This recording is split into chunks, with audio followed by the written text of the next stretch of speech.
Hola, ¿qué tal? Espero se encuentren muy bien. Bienvenidos a este video donde les hablaré acerca del libro llamado La historia de una maestra. La autora de este libro se llama Josefa Rodríguez Álvarez, sin embargo es conocida como Josefina Aldecoa. Ella es originaria de La Robla, España, y la historia se desarrolla en escuelas rurales de España y de Guinea Ecuatorial en los años 20 y a principios de lo que fue la Guerra Civil, con el trasfondo de la República y la Revolución de Octubre en España. Ella estuvo casada con el escritor Ignacio Aldecoa, de quien adoptó tras su muerte su apellido para su carrera literaria. Ella nació el 8 de marzo de 1923. Fue una escritora que tenía como labor profesional y que gran parte de su carrera literaria se centró en lo que fue el mundo de la infancia y la pedagogía. Uno de los puntos claves en su trayectoria profesional es sin duda la creación del Colegio Estilo en 1959, donde volcó todas sus ideas sobre la nueva pedagogía y, sin embargo, sus técnicas chocaban con las enseñanzas propias del franquismo, pero ella se inspiró en lo que fue las ideas de su tesis y se inspiró en colegios que había visto que eran en Inglaterra y en Estados Unidos. Ella quería algo muy humanista, dando mucha importancia a lo que fue la literatura, las letras, el arte. Ella quería que fuera un colegio muy refinado culturalmente, muy libre y que no se hablara de religión, cosa que en esa época era muy difícil porque la mayor parte de los centros del país debía ser indispensable la religión. En 1961 ella publicó A Ninguna Parte, colección de cuentos que hasta 1983, con Los Hijos de la Guerra, sería su única producción narrativa. Ella continuó con su actividad literaria con novelas como Los Niños de la Guerra, publicado en 1983, La Enredadera en 1984, Porque éramos jóvenes en 1986, El Vergel en 1988. En 1990 ella inicia una trilogía autobiográfica. Ella comienza con la novela La historia de una maestra, que es la que hoy les voy a comentar, que se publicó en 1990. Ella viene de una familia de maestros. Su madre y su abuela eran maestras que participaban en lo que era la ideología de la institución de la libre enseñanza. En 2003 obtuvo el Premio Castilla y el León de Letras. Desafortunadamente ella fallece el 16 de marzo de 2011 en Mascuerras, Cantabria, a causa de una insuficiencia respiratoria. Voy a recomendar este libro principalmente a futuros docentes, a adolescentes que estén interesados en el tema de la educación rural y a las personas en general, ya que yo he leído artículos de lo que es la educación rural, pero nunca había conocido tan a fondo lo que los docentes que imparten clases en estas escuelas sienten, sus emociones, sus sentimientos, el miedo que ellos sienten. Y en este libro de verdad especifica cada una de ellas. Te platica de cómo ella busca la manera de que sus alumnos entiendan el idioma que ella hablaba, porque ella hablaba español y sus alumnos hablaban otro idioma. Cómo buscaba materiales que sus alumnos pudieran conseguir para poder generar un aprendizaje.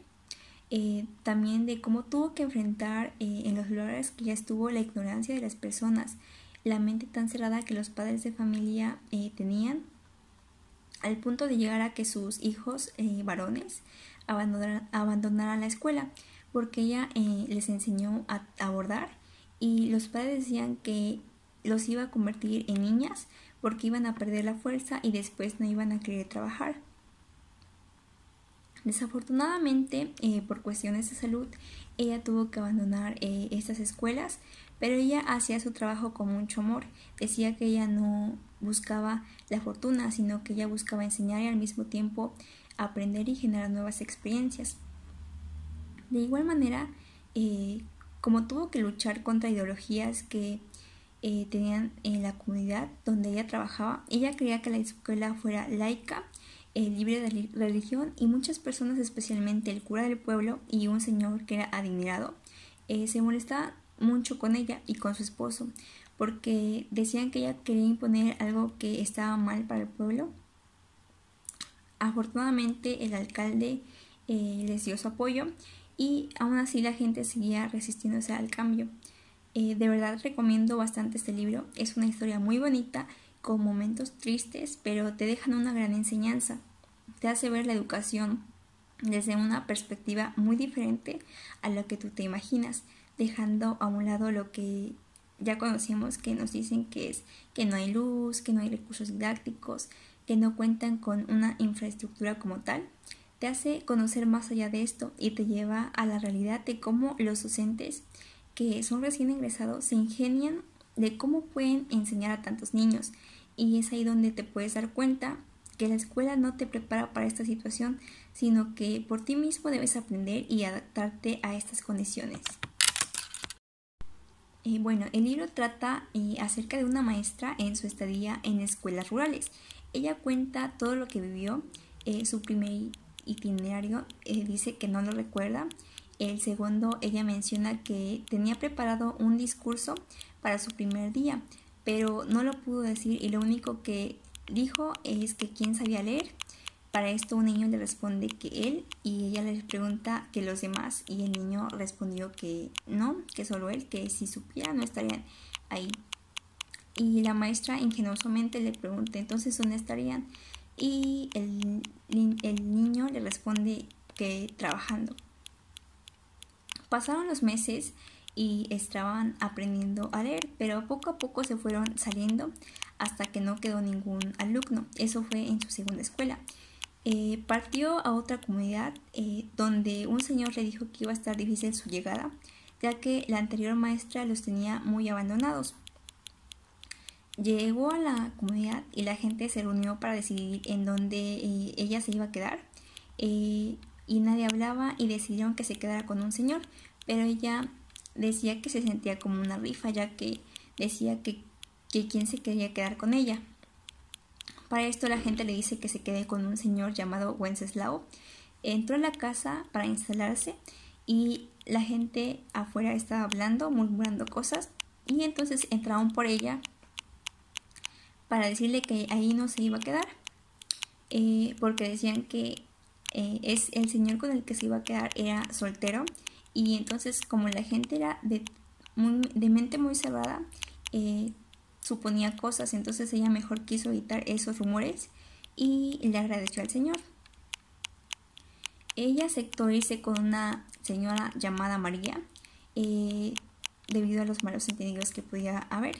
María era una señora que era muy reservada y lo poco que hablaba únicamente le respondía con un sí y con un o. Al siguiente día llegó al salón de clases y vio a los niños más pequeños hasta enfrente, a los medianos en medio y a los más grandes al final del salón.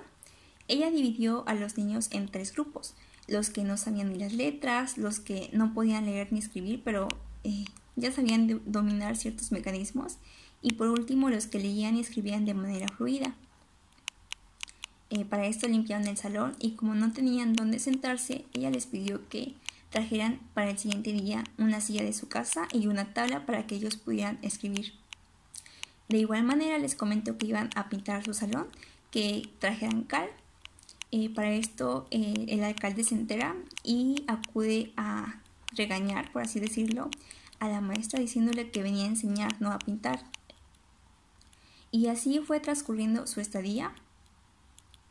Ella se acoplaba a los materiales que hubiera para manualidades como clavos, trozos de soga, cortezas de árboles blandos, navajas, y los alumnos aprendían de ella y ella aprendía de ellos.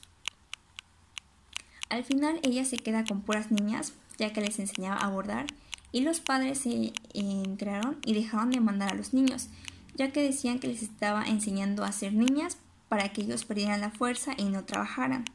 Para esto se da su retiro de aquella comunidad. Ella menciona que no fue cobardía ni por cansancio, sino fue por una enfermedad, y debido a esto su padre se entera y acude por ella y se la lleva. Más tarde ella fue llamada maestra en propiedad, que era elegir donde ella quería dar clases. Ella dice que miró el mapa y escogió el punto más lejano en una pequeña parte de África llamada Guinea Ecuatorial, en un barco donde conoció a un médico llamado Emil. Ella menciona que no iba a negociar ni a hacer fortuna, ella iba a enseñar y al mismo tiempo a aprender nuevos paisajes y nuevas experiencias. Para esto sus alumnos hablaban un idioma diferente al de ella, pero ella tenía una manera muy peculiar de enseñar. Por ejemplo, para referirse a una palmera, ella dibujaba en el pizarrón una palmera y les mostraba el color verde y así era como ellos aprendían. Otro ejemplo es que dibujaba un sol y les mostraba un color amarillo. Y a través de canciones ella enseñaba el paso de las estaciones. Ella menciona que el tiempo que pasó en Guinea fue de soledad, porque era un mundo de hombres, la mayoría también solitarios, le costó mucho y tuvo un sacrificio muy grande para conseguir lo que era su único fin, que era el dinero, como todos los que estaban ahí. Pasa un mal momento nuevamente por una enfermedad y ella tuvo que dejar Guinea y volver a su lugar de origen. Ella se sentía muy triste ya que mencionaba que no podía cumplir su sueño, que su sueño era solo eso, un sueño. De igual manera, ella menciona que probablemente no eligió ser maestra, sino que su padre influyó en ello, ya que él inculcó el amor al trabajo, a la disciplina y a la exigencia. De igual manera, ella menciona que cuando era niña ella jugaba a ser maestra, porque ella tuvo a una maestra que era muy alegre, muy paciente y quería mucho a los niños. Dice que de cierta manera también pudo influir para que ella estudiara para maestra. Imparte clases, pero llega lo que fue la Nueva República y ella menciona que si en ese momento le decían que era política no podía responder, ya que ella únicamente creía en la cultura, en la educación y en la justicia. Finalmente quiero comentarles que este libro me causó mucha admiración para los docentes que imparten clases en escuelas rurales, ya que sé las características que tienen estas escuelas, las dificultades que tienen los alumnos, pero nunca había conocido el sentir de los docentes. Por un momento me imaginé yo como docente en ese libro y por un momento de verdad sentí miedo, ya que la maestra se sentía sola, sufría rechazo de padres, se sentía enferma, pasaba frío y en otras ocasiones mucho calor, y me inspiró a que si en algún momento imparto clases en una comunidad como las que menciona el libro, me inspira a esforzarme mucho y a dar lo mejor de mí para que los niños adquieran el mayor de los aprendizajes posible, porque es un sentimiento muy bonito que los veas leer, que dejen su timidez a un lado y que les guste ir a clases. De verdad, si tienen la oportunidad de leerlo, háganlo, no se van a arrepentir, porque desde que empiezas a leer el libro, de verdad te atrapa. Espero que esta reseña haya sido de tu interés. Una vez más te voy a recomendar el libro. De verdad no te vas a arrepentir. Es una historia desde el primer momento en que empiezas a leer, te atrapa, genera muchos sentimientos, muchas emociones y esa gran reflexión. De igual manera, me gustaría que me pusieras en los comentarios qué te pareció y agradezco que hayas visto mi video. De igual manera, si alguno de ustedes tiene una duda, una pregunta, me lo puede hacer saber en un comentario y yo con gusto le responderé. El libro se los voy a dejar en la cajita de las descripciones, va a ser un link y ahí lo pueden encontrar y lo pueden leer.